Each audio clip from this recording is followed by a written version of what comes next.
Hey everyone, I have a follow-up video today for the video that Elliot did on bro culture, or kind of what we're seeing a lot with the youth, 25 and under. A lot of the things that they're struggling with today, I struggle with, but thankfully, just because of the time period I was in, there wasn't as much information. The people on the internet talking about, the rigidity in dieting and the rigidity in exercise and not going out was there, but it was much more of a, it's like in the movie Pumping Iron, from the 70s with Arnold Schwarzenegger. Bodybuilding back then was a very small culture. And today, although bodybuilding and building your muscle and getting stronger, there's a lot of benefits. There's actually a tremendous amount of negatives when it's not explained correctly when it comes to full-blown body dysmorphia, when it comes to not enjoying things in life and realizing that the more than likely only human existence that you have doesn't need to be as rigid and efficient as a lot of these young men and women are struggling with. And I want to make a video on that, talking about the mistakes that I made, things I see on a daily basis. Go back and watch Elliot's video. By the time this video comes out, maybe 2-3 weeks ago. Again, this is something that really affected me, was kind of mixed in the cauldron, which brewed up my body dysmorphia really badly. Before I go any further, please subscribe, hit that like button down below. Let me know what you think about this. If you're struggling with any of this, you can keep those same things you want to do. You can value the same activities. I still value lifting weights. I still go to the gym. I still hike. I still do all those things. I just don't see them as the end-all, be-all anymore, and I still see a lot of great benefits in going and having a cigar once a week, having a couple beers. I'm not talking about people who really struggle with addiction, but most people have not. I say this a lot in my videos. Most people do not and will not struggle with severe addiction, and most people can balance alcohol for the most part. And no, it's not as poisonous as all these people will tell you. You hear so much nonsense about, oh my God, 1 drop of alcohol is poison, any smoke. You got to remember, up until only the 1970s and 80s in America, from those moments 40 years ago and everything below that, smoking was completely typical. I'm not saying it's a healthy structure, but it was probably a better time to be alive in many ways because it wasn't so rigid in the way that today. People were a lot more lax on certain things. Pros and cons to any period you live in. It's not like it was all good. I mean, you had World War I, World War II, and many other difficulties and stuff like that. And again, phil@ocdrecovery.com. Let me know what you think about this video. This is a really important topic. So we work with a lot of the youth. OCD prevalence, if you have the gene, let's talk about the misconceptions about this. If 2% of the population has the OCD gene, 2% of the population does not have chronic OCD. If you take that 2% and you blow that up to a separate 100%, so 2% of the original 100 blown up to another 100, maybe 5% of that has chronic OCD. Maybe. At the level that we do. It's just not that common. It's common, but not as common as most people think. And because things can set the genetics off, rigid thinking, cultural experiences, traumatic experiences, rigidity in the culture that you live in and you're thinking, we are seeing higher prevalence of OCD among the youth more than likely because of the way the culture is set up in many countries. And when the youth comes in, the type of rigid beliefs they have are being perpetuated by many YouTubers who don't have as much depth as they think. Without going through something as traumatic and tragic as OCD or severe cancer and coming out the other side or going to a war zone, it's very hard to develop wisdom and depth. Wisdom and depth in philosophical terms typically can only be found in the hardest suffering a human can experience. And that is just the luck of the draw. And not everyone who suffers at that immense level can develop wisdom because it takes a lot of effort and vulnerability and willingness to learn and open-mindedness to know. So when you look at these major YouTubers, these bro podcast YouTubers who I used to love, it wasn't nearly as common as today. And when you listen to them speak and they say something very profound, what they're saying typically is not profound. Because profoundness is found in open-mindedness. Not screaming and yelling like I used to be. Not yelling at people with sunglasses on about how they should live. Rob was talking about this in a very in-depth voice note. Being enthusiastic, and I'm a very enthusiastic person, does not mean you actually know what you're talking about. And I struggle with that immensely because I had a lot of lying that I did. I lied about anything you could lie about because my fears of rejection. I lied about accolades. I lied about anything you could lie about. I lied about money, accolades, schooling, size of my genitalia. I don't care. I did. The amount of things I lied about to women who I'd never even been with, and it was just dumb because I'd be like, I'm going to get with them and they're going to see anyway. So it's like you lie about things that are just hilarious when you get to the other side, when you realize it's all about self-rejection. And I'm not afraid to say that or embarrassed by any means because I've broken that down with unconditional acceptance. Many people ask me over the years, you seem like someone who's not really afraid of telling people certain things on content. I'm not, because I've broken that down. It might make me feel slightly uncomfortable at times, but a lot of times it doesn't. And if I would have been born right now, you have to be very open-minded in the sense of, like, because you'll hold animosity. When someone gets better from like a hard drug and they yell at the youth who are doing those hard drugs, that's a mistake because they're forgetting that they were that person. I did this a lot.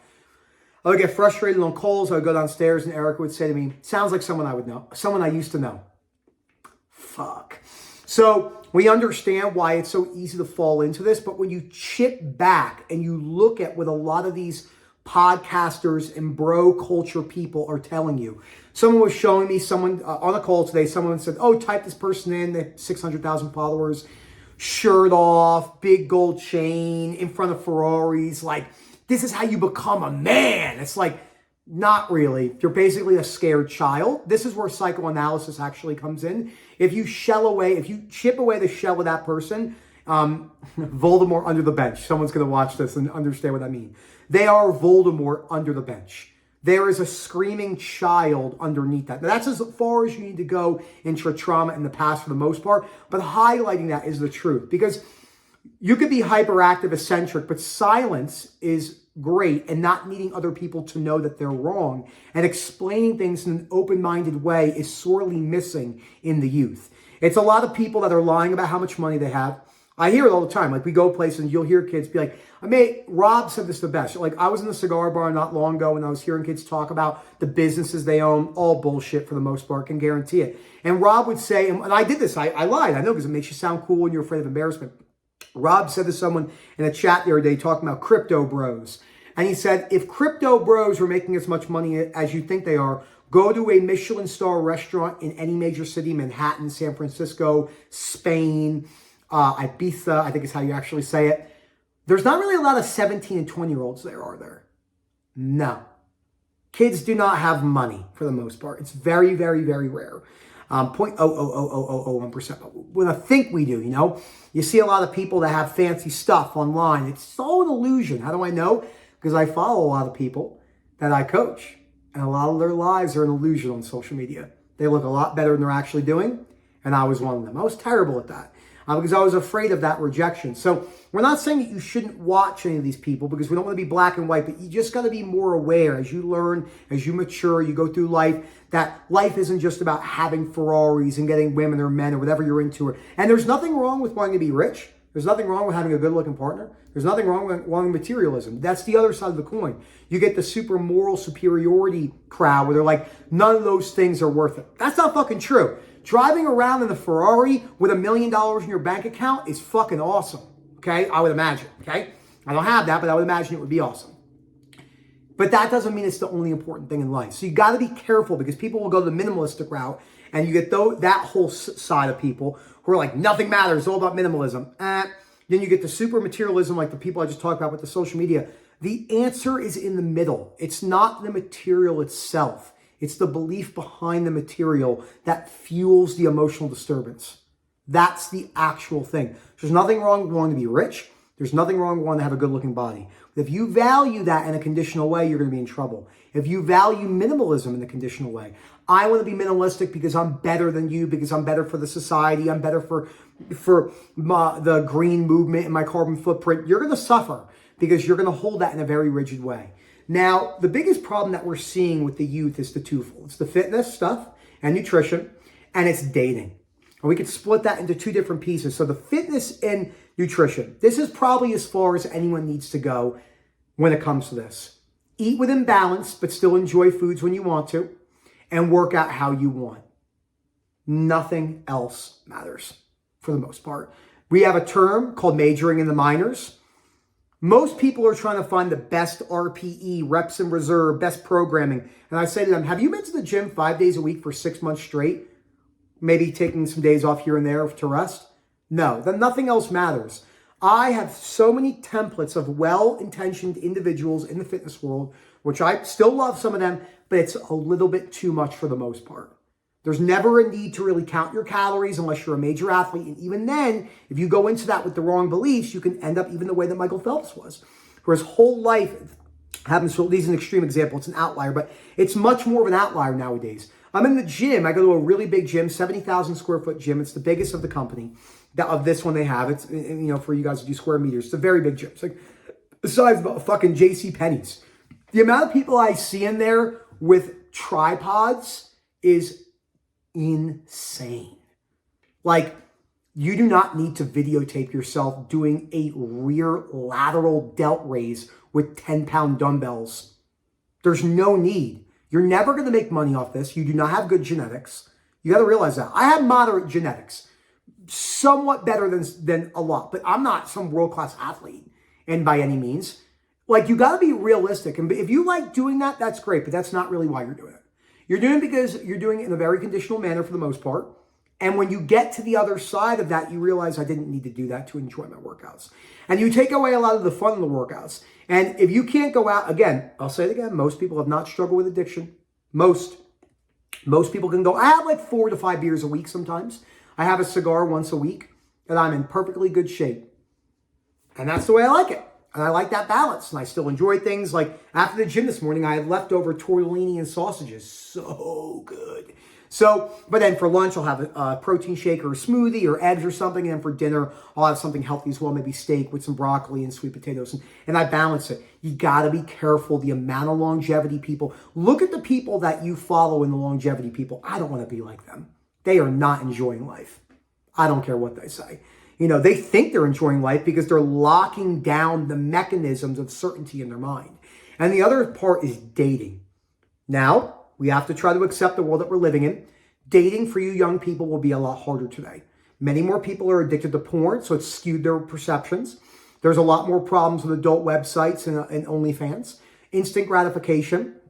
There's a lot of problems with communication. Social anxiety has gone through the roof because we're communicating with the screen all the time. And there's a lot of really rigid relationship advice. How many times does someone send me something or do I see something that is a very unconditional, level-headed, balanced approach to dating advice? I haven't seen it in a long time. It's just the way the world is. The algorithms want that. And there are people out there who are very balanced, but you're never going to see them because they won't do interviews. It's like when you see a bunch of these CEOs, these big macho CEOs, men and women, online with millions of followers. That represents this much. You know how many really balanced CEOs, men and women, and CFOs and CEOs have never done a single interview ever? Because they're like, that's not what I do. My purpose is building my business. I don't need to go online and communicate with a bunch of people who are rigid. Nothing inherently wrong with that, but you got to realize your sample pool that you're seeing is very skewed. It's like me.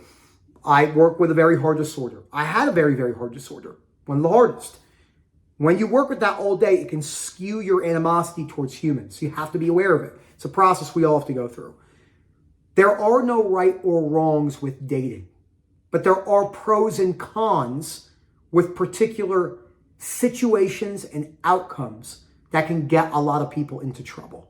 So if you want to be single and polyamorous, why would someone not want to be single and polyamorous? Well, you have the religious and cultural views. Again, understandable. A lot of great benefits with that. Polyamorous and being single and doing whatever you want to do and sleeping with a bunch of people. There's nothing inherently wrong with that. If you don't hold those beliefs on morality and stuff like that, in the sense of like this is the way it should be. And there's no right or wrong here. I'm just telling you the open-mindedness. But that life can get you into trouble. It can. A lot of lying, manipulating, instant gratification. I've been there. I've done that life for a while, a lot of cheating. Great things that came from a lot of experiences, but a lot of trouble. Monogamous now, married, very faithful in that way. Don't watch adult websites. It's been 3 years. I do no fat, personal, just for myself, because I know my behaviors. And there's a lot of benefits with that. Great benefits. But there's definitely cons. Lose out in certain experiences. You want to view things from the open-minded perspective. When someone has a belief about the way the world should work and they have that moral piece, they'll tell you in their YouTube content that this is the only way and you're wrong.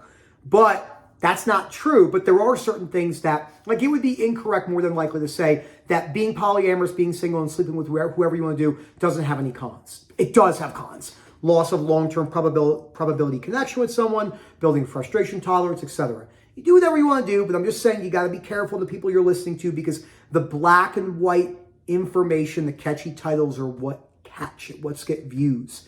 And when you're young and you're 22 and you don't really think for yourself a whole lot, I mean, how many 22-year-old people have you met and been like, that's a very mature, level-headed person, especially in today's world, because we're a byproduct of our environment? Not many. So something to think about. Just be careful for the youth out there. Again, there's not really a wrong way to do this, but if you have a rigidity in the way that you do it, so if you're like, being monogamous is the only way and being celibate into marriage is the only way, like, you're going to put that with other people, put them down, have a lot of problems. If you're like how I was, being in a relationship is for stupid people. I would literally say that. For people who are dumb and people that have no options and people that can't talk. I was very rigid. But that wasn't true, because I missed out on so many great things that I get now from a marriage. And it's funny because me and my mom joke about this. She's like, I never thought you'd get married. She's like, you love people. What the fuck? So, her accent's not that extreme, but when she gets angry, it comes out, because she is from Brooklyn and New York her whole life. So thank you again, Phil at ocrecovery.com. Hope to hear from you soon. Always great talking about this stuff. Please comment down below. Let me know what you think, and then we'll go from there. Have a good one, everyone.